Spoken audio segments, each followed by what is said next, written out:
Howdy, it's Jim Morado.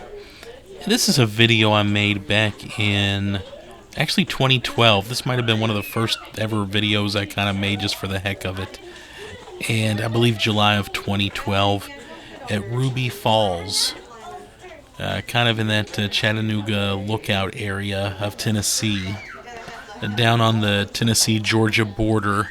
And yeah, Lookout Mountain's just a fun area, and Ruby Falls is kind of one of the very iconic roadside attractions that everybody needs to do at some point.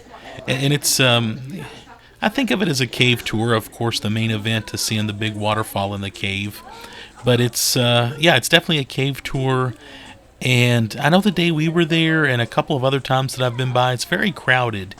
And it seemed like they do this tour a bit more... You get bigger crowds on this cave tour. I know I've toured a lot of show caves, and some of them are very, you might just have a few people on the tour. There's kind of a little bit more of an intimate feel at some of the smaller show caves. That didn't happen at Ruby Falls. There were a lot of people kind of being herded through. You get to the waterfall, and it's kind of a timed thing. And there's several stops where they kind of played pre-recorded descriptions of the cave and the cave's history. And you can look up a ton about Ruby Falls online anywhere. There's several books on it, obviously. But it's an iconic tourist attraction. I think it's been open since about 1930. There's kind of a sister cave to it also that I think was opened up before Ruby Falls. Then you could tour either one, and Ruby Falls ended up being the more popular of the two. And they just basically eventually closed off the other cave.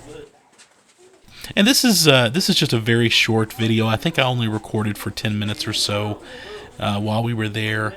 As always, I love cave tours, though. I think they're a lot of fun.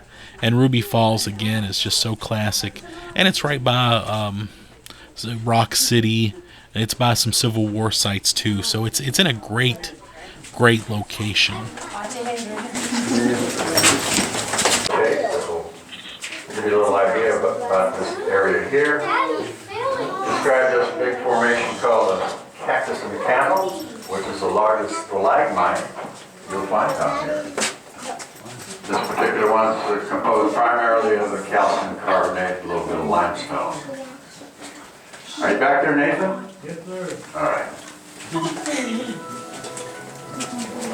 From the diary of Leo Lambert, December 31st, 1928.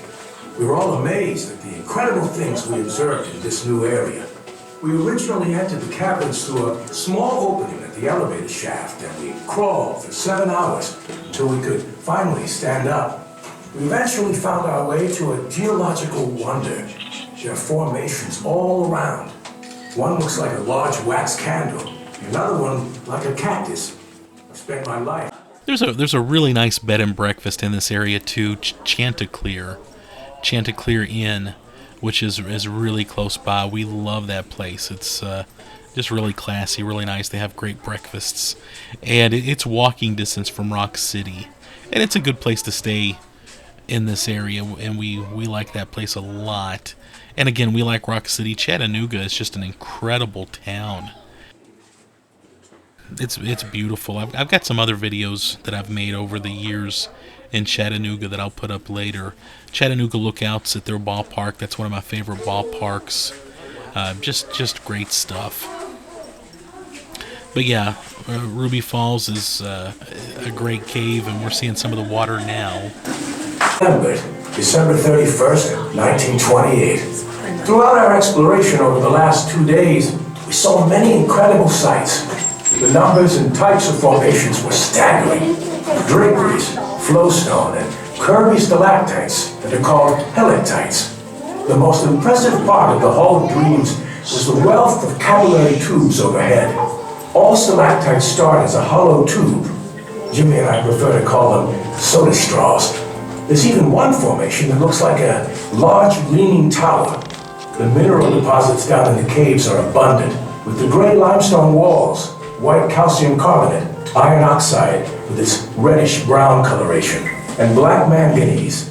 Some of the formations in this area are dry, while others are wet. This indicates whether or not they are still active, with the moisture being evidence of active growth.